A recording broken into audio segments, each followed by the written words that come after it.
The middle class brothers and sisters of all colors, all cultures, all civilizations, and sexual orientations, because they're also immigrants with our brown brothers and sisters.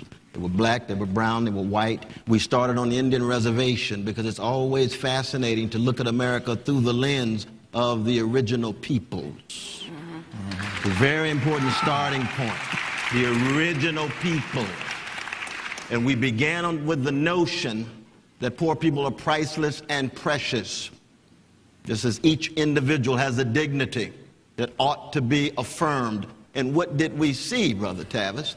We saw the results of a system in place that has been driven by corporate greed at the top, with oligarchs ruling and politicians rotating, with money coming from the big banks, big corporations, pushing working people to the margins and rendering poor people superfluous, which is to say either unnecessary or, in the great metaphor of Ralph Ellison, invisible.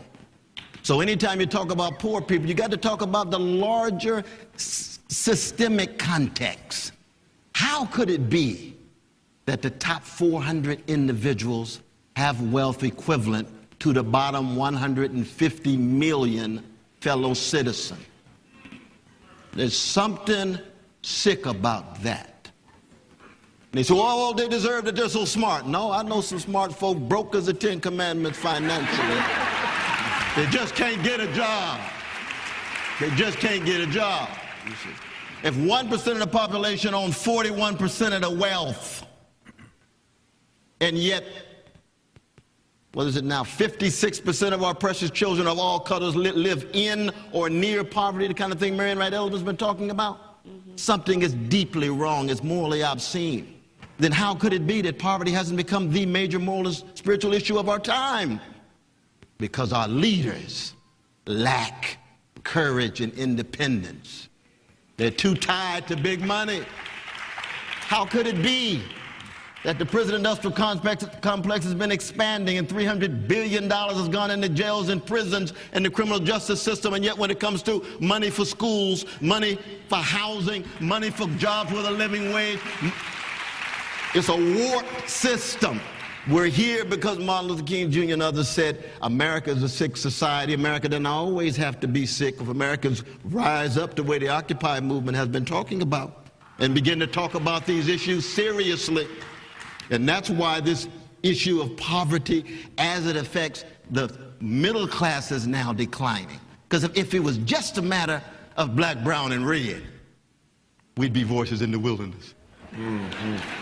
Because as long as there's a black face or a brown face on poverty, we overlook it. I'm saying, looking at Terry Reid and Bishop Staples and Dick Gregory right now, they know what I'm talking about. As long as there's a brown face, we overlook it. White middle class face, oh, we got a problem now. We're going to have to deal with something. Hello guys, welcome back to the channel. I'm hoping that you're doing fine. I'm hoping that you're doing great from wherever you're watching us from. Now, today, when we're talking about the contemporary United States today, we are having economic turmoil that is going on. There is a huge disparity between the top 1% and the bottom 99% of Americans' population. The rich 1%, the oligarchs, the people who have the power, the people who have the factors of production to control things, to control the market, to manipulate the market. They have all the powers of doing this. And hence, this is bringing a lot of problems to middle-class American citizens. So there is a video which was done in the year 2012 trying to discuss the same. And this is a reflective of the persistent problem that is within the United States. And this is also telling you it's not about who is in the leadership, but it's about what the person who is in the leadership doing for the oligarchs, because the same problems, which is getting much worse, happened now. This talk was done by Dr. Cornel West. Dr. Cornel West is a prominent philosopher and a social critic who delivered a compelling speech at the remarkable of remaking America from poverty to prosperity, a symposium which was done on January 12, 2012 at George Washington University Linsner Auditorium. It is also important that the factors or the themes that this symposium talked about, and I think it's important for us to talk about this, Now, when you talk about making of America from poverty to prosperity, according to Cornel West, and this forum featured great thinkers like Cornel West. And this was not just a symposium, it was a call to conscience, a reckoning with the soul of the nation. And the central thesis of this gathering was so clear. Poverty in America is not a side effect of capitalism gone wrong. It is the inevitable result of an economic, political, and the moral system that has prioritized profit over people. Same problem that is happening today in the United States. When you try to look at the tariffs and all the crazy things that are happening, you get to realize that this has been a problem that has always been here. The only thing is that it's getting worse so sooner than ever before. So I want us to watch this video by Dr. Cornel West in a symposium where they try to discuss about this, where you'll get to hear and understand important concepts that we can equip ourselves with to understand all these problems, and also get the perspective of the Dr. Cornel West about what he's trying to say. I hope this video serves you right, and for those watching us for the first time, I'll ask you to subscribe to our channel, join our membership, and really get to see what we can offer you. For those who are supporting me through my Cash App, I really appreciate. For those who are sending me super thanks, I'm really grateful. So let's watch the video. I'll be back with my commentary as usual. And that's fine, because we believe that white brothers and sisters have the same value as red and brown and black and yellow. And this moment, that's why I'm so excited about the manifesto that we wrote, brother. And we had a good time writing that thing. Oh, we did. We did. I hope you all noticed the tears in Sister Vicky's eyes at the very end of her presentation. And the tears have to do with somebody who cares. The tears have to do with recognizing the condition of poor people in America is a matter of national security, like Iraq, like Afghanistan, like whatever foreign policy that we know. And part of the problem in America is we don't have elected leaders who understand the tears. Before you go further, I want to jump in right quick. Yes. When you say that poverty is an issue of national security, national security, make the case for me. Namely, that if we don't come to terms with it, that it's not the external threat, it's the internal rot that's going to lead toward a collapse of American democracy into an oligarchy, a plutocracy, where the well-to-do live in gated spaces and working people and poor people are at each other's throats, and America goes under as we know it. That's important. Am I right about your tears? You're right. And I feel that. And one of the reasons why we don't have the leadership among the 536 is that they are leading. They're just not leading in such a way that they make poor and working people a priority. When investment bankers are in trouble, they lead. They solve that problem. Here's big trillions of dollars. When the banking system's in problem, they lead. Action right away. When you need to go to war, action right away. How you gonna pay for it? We'll deal with it down the line. Oh, you're not gonna pay for it, huh? No. That certain kind of leadership is called myopic, short-sighted, narrow, and in the end, it leads toward catastrophe. What we need is courageous, progressive, prophetic leadership. And the truth is this, that historically in America, it's been primarily the black prophetic tradition that provided that leadership, precisely because you had a peoples enslaved, Jim Crowed, on intimate terms with terror, trauma, and stigma, but still taught the country how to love. Taught the country how to love. Justice is what love looks like in public. It has been the Frederick Douglasses and the Martin Kings and the Fannie Lou Hamers and the Ida B. Wells and the Dorothy Irene Height who taught us about justice, who taught us about love. And right now, the black prophetic tradition is very weak and feeble. Now, the black prophetic tradition has been the leaven in the American democratic loaf. And you don't have to be black to be part of that tradition. You have to be connected with that tradition and choose to be a part of it. Miles Horton chose, John Brown chose, Barbara Ehrenreich chooses. It's not a matter of stereotype. You're part of a tradition that has taught America the best about itself, of how to love others even when you're hated, to talk about justice even when revenge is coming at you. That is spiritual. That is moral. It's not just a political question. And we got 536 leaders in Washington that are so obsessed with power, power, power, money, money, money. How they going to get the lobbyists satisfied? Where they going to get money for the next re-election? That when it comes to moral and spiritual issues like the condition of our precious children of all colors, it's an afterthought. They talk about it during the election. And then as soon as they're elected, they back to business as usual. And we're going to go under.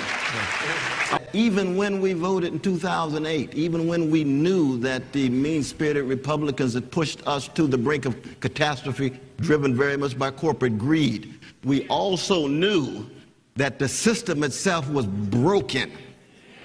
And just like when the black mayors took over cities that were in the process of breaking down, you get a black president in the White House in the process of a national system that is breaking down. And so we've got to keep our focus on the system, and we got to keep our focus on bodies, mind, hearts, and souls who have courage, vision, come together, organize, mobilize, because in the end, and this is where the legacy of Martin King becomes indispensable, that in the end it's not about one person or one president.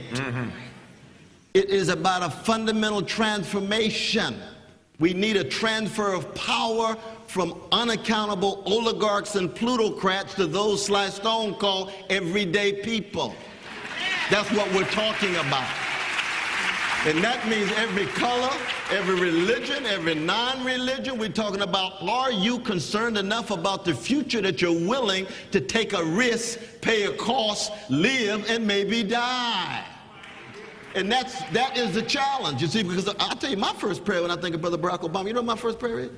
I pray for the safety of his family, his precious two little ones, and wife. How come? Because white supremacy on the right wing of side is real. It's very real.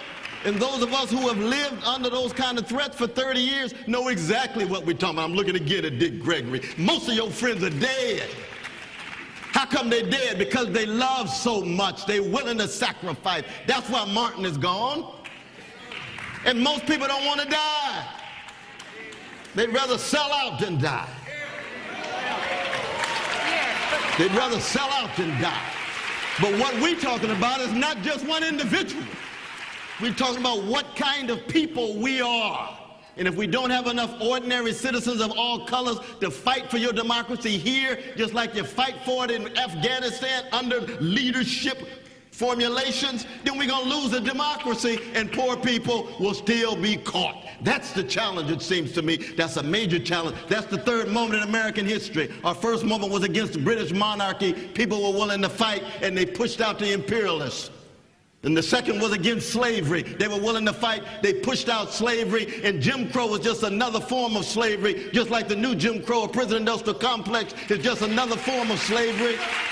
And now the challenge in America is oligarchy. That's the challenge. And we have to have leadership that says we love oligarchs, we hate oligarchy.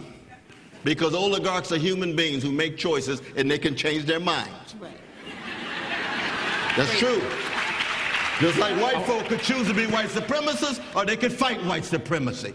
You have to make a choice.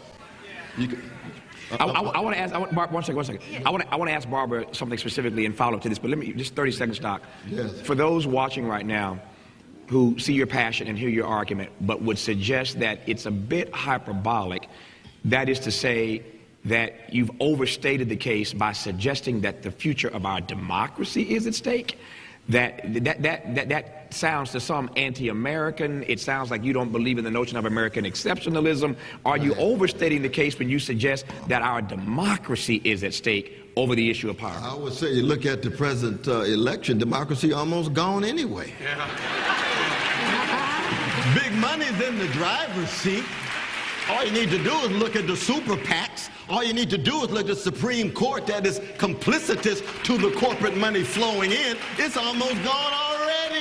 We've got to reinvigorate it. We've got to somehow renew it in that sense. But it's not hyperbolic in this sense, and I do agree with this. There is just a thread. Where I think the black prophetic tradition is very important, and here I want to engage my dear brother Roger, because you see, I do believe in the Sankofa bird, which means you can't really move forward until you look back. And what you look back at are the great, courageous, loving, sacrificial people who shaped you, like your mother and father, my mother and father, and grandparents. And it goes on and on and on. And what the black prophetic tradition has taught America, that has been so obsessed with the future and the present, is that if you don't have a sense of history, and if you don't put yourself in a narrative that is rooted in something deeper than just money and fame and quick success and instant gratification, then the very capitalism that we're talking about has produced such hollow and shallow people that they're never going to straighten their backs up and take a stand against anything, because they're up for sale. That's what the system's all about. So that in that sense, and when you tell me whether you agree or disagree, history still becomes very important. The younger you are in America, the more likely you are to be in poverty. The Indiana University white paper underscores that as well. Susie talked about the difficulty that students have to navigate, but what do we say in this present moment in America about and to a nation that allows that statistic to be the reality?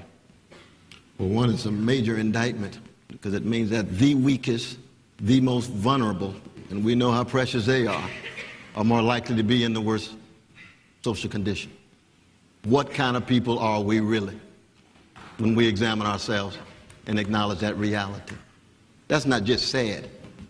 That's pathological. It really is.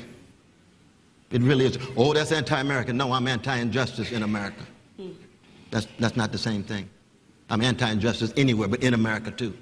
And that's unjust. But then the question becomes, if we're really serious about being poverty abolitionists and calling for the eradication and abolition of poverty, we've got to target the young people, especially from birth to 5 years old.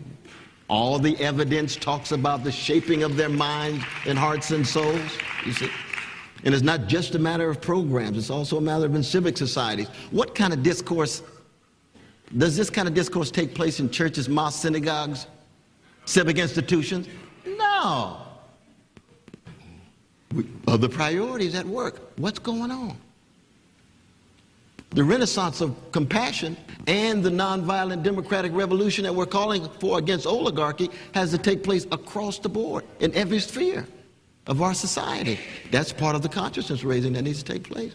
Beginning with the You know, we moved from a stage of monopoly industrial capitalism to monopoly finance capitalism, so that 40 years ago, the banks only had 9 or 10% of the corporate profits in the whole economy. Today they have 43% of the corporate profits. And when you have banks that are not primarily interested in lending anymore, but rather trading on casino-like operations in which they make big money but they don't produce any product. They're making billions of dollars. When the General Motors were making big money, they were producing product and they were providing jobs. Nowadays it's speculative. That's what finance capitalism is globally. And we have to be honest about that and then say we've got to be practical in terms of how we're going to be able to preserve our dignity, integrity, organizing, mobilizing programs that help people. But you have to also tell people the very, very painful truth of the kind of system that we are living in. And unfortunately, it's very rare that they even get a chance to hear these kinds of truths about the kind of capitalism. People debating about Bain. Bain is the peak of an iceberg.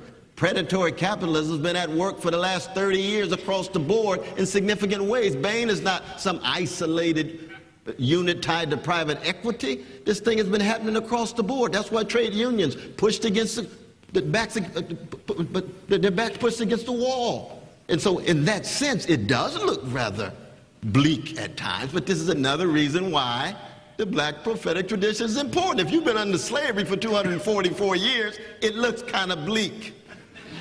But here comes Harriet Tubman anyway. Here come the spirituals anyway. If you've been Jim Crow for over 100 years in the land of liberty, it looks bleak. But here come the blues and John Coltrane and Sarah Vaughan and Martin King and A. Philip Randolph to say, you know what? We're going to teach you how to love and struggle for justice with your head high in the midst of darkness. That's what we're talking about. And that's how difficult it is. Under slavery, it was a crime for black people to love. You love your child, but they're selling your child Virginia and you in Georgia, you go crazy or you get some spiritual fortitude. It was also a crime to hope. We couldn't worship God without white supervision, so you stole away at night in the creek and you held hands in a ring shout and you raised your voice and you lift your voice and sang a spiritual. That was a crime in the land of religious liberty. So that no matter how dark it is, even in the present, it's hard to conceive of what my great-great-great-grandmother and great-great-great-grandfather had to wrestle with in the abyss of American slavery. I can't conceive of it even being worse, as bad as it is, but with this proviso. And this is where I want to say zero on young folk, because I spend a lot of time with young people. I learn a lot from young people. I see the Cornell West Theory right here, one of the grand hip-hop group here in Washington, D.C. and around the country. They're kind enough to name it after me and get in trouble, but I appreciate that. But I say this about young folk in a critical way, that I do not know of a wave of young people who are commensurate to the grandmothers and grandfathers and those ancestors that shaped me in terms of who I am.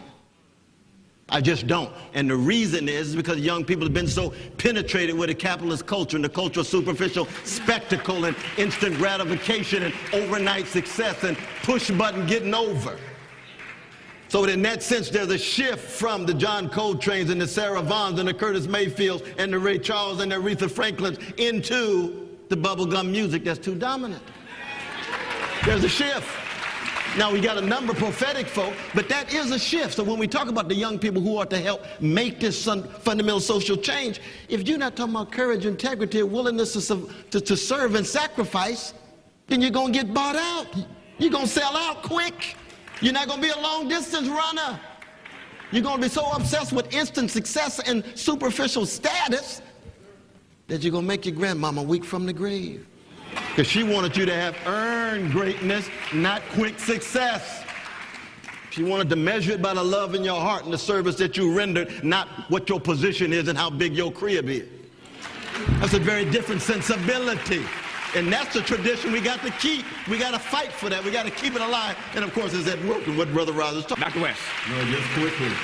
Make poverty a priority in the national house and make it a priority in the world house. So that Latin America, Asia, Africa, every corner of the globe, poor people's humanity is accented in their capacities. Abilities are accented in such a way that you can see their self-development and their self-realization. Their voices are heard at the highest level. But it means what? Righteous indignation, anger channeled through love and justice, not bigotry and revenge, but they'll never be changed given oligarchic rule if you don't get mad with love and courage and be willing to live and die for something bigger than you. Please thank Cornell West. Hey, what's up guys? Welcome back to the channel. In this symposium, there are a couple of things that were discussed that I feel like it's important, that I feel like we need to get to talk about them, because it really makes sense if we have a chance of, getting to talk about all these things. And the first of all thing that we're going to be talking about is poverty as a moral and spiritual issues. Now, in the symposium, you'll get to hear the perspective of Dr. Cornell West on poverty. And here's what he says. Dr. Cornell West framed poverty not merely as a failure of economic or policy, but as a moral catastrophe. To him, the existence of widespread poverty in the richest country on earth reveals a deep spiritual void.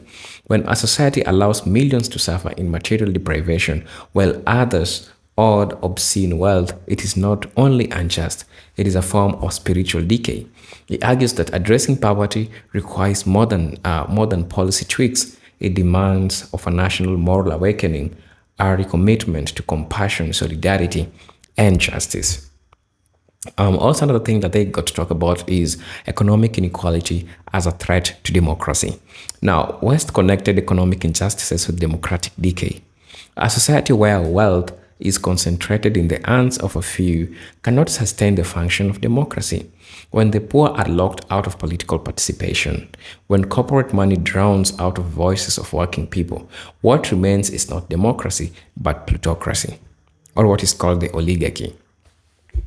This is a role by the rich. Dr. Cornel West reminded the audience that true democracy demands economic fairness and a distribution of opportunity, wealth, and access. And the following things are the things that the oligarchs will not want you to have or will not want you to talk about because it's important. And they own these all factors of production. And when you have a piece of it, they know damn well that you'll come for them. And now they don't want you to have that. I'm also going to be talking about the legacy of race and class oppression. Dr. Cornel West placed America's poverty crisis within the broader historical context of racialized capitalism. He emphasized how poverty disproportionately affects black and brown communities, not by accident, but by design. From slavery and Jim Crow to redlining and mass incarceration, America's economic system has long been structured to exclude and exploit people of color. Right? From slavery to Jim Crow and redlining and mass incarceration, America's economy has been structured to exclude and exploit people of color.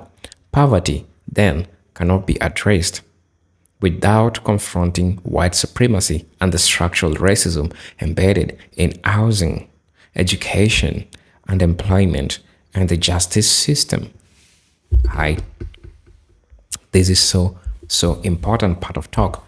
We can't now start talking about the mass the mass economic turmoil that is happening in the United States without looking at the history of black people, of how black people dealt with these years ago before it reached everyone. I'm also going to be talking about the betrayal of the poor by the political parties. Dr. Cornel West critical of both Democratic and Republican parties, accusing them of betraying the poor. He argued that neither party speaks with clarity or courage about poverty because both are beholden to corporate interest. While Republicans often pursue austerity and deregulation, Democrats offer symbolic gesture without systemic change. In his view, neither party offers a radical critique of capitalism, which is essential if America is truly transition from poverty to prosperity. Right. I'm also going to be talking about the necessity of grassroots movements. Dr. Cornel West emphasized that the change never comes from the top down. Political elites, he argued, will not dismantle the system that empowers them. It is only through grassroots movements organized by the poor, the working class, and the conscious elites, allies, that real transformation occurs. He invoked the legacies of Martin Luther King Jr., Malcolm X, and Fannie Lou Hamer, all of whom organized from below to demand justice from above. Today's fight against poverty must be similarly rooted in community mobilization and mass action. I'm also going to be talking about the illusion of meritocracy. A critical point made was the myth of meritocracy. The belief that anyone can succeed if they just work hard enough. West argues that this is myth weaponized against the poor, blaming them for being suffering while ignoring the structural barriers they face. In a society rigged in favor of the rich, hard work does not guarantee mobility. Instead, systems of privilege, inherited wealth, institution bias, and generational poverty determines outcome. True justice demands dismantling these barriers. I'm also going to be talking about poverty and crisis of character in leadership. Dr. Cornel West also spoke about the moral bankruptcy of American leadership, corporate, political, and even religious. He called out leaders who speak of God and justice while turning their backs on the poor. He warned against leaders who are obsessed with charisma but lack character. According to Cornel West, a new vision of leadership is needed, one rooted in the truth-telling, integrity, sacrifice, and love of the people. He challenged those in power to place the poor at the center of every decision. I'm also going to be talking about love, solidarity, and the poor people's vision.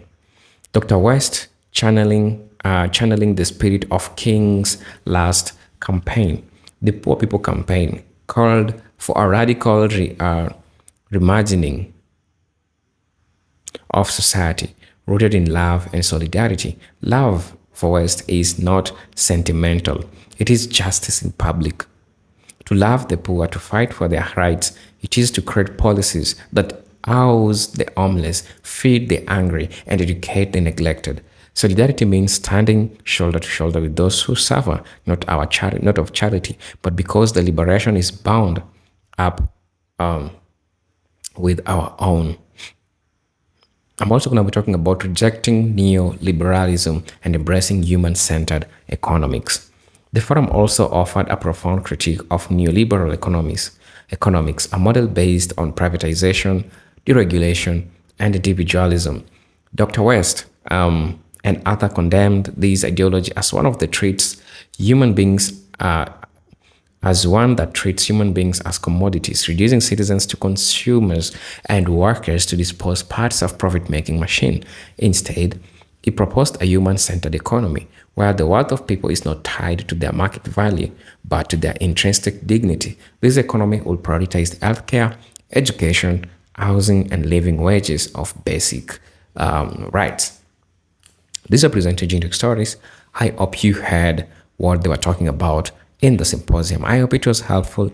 I hope it showed you that the problem that you're seeing today with America, it is something that ever existed even before. These are presented Generic Stories, and I'm hoping to see you in my next video. But until then, peace, love, and harmony. Salute.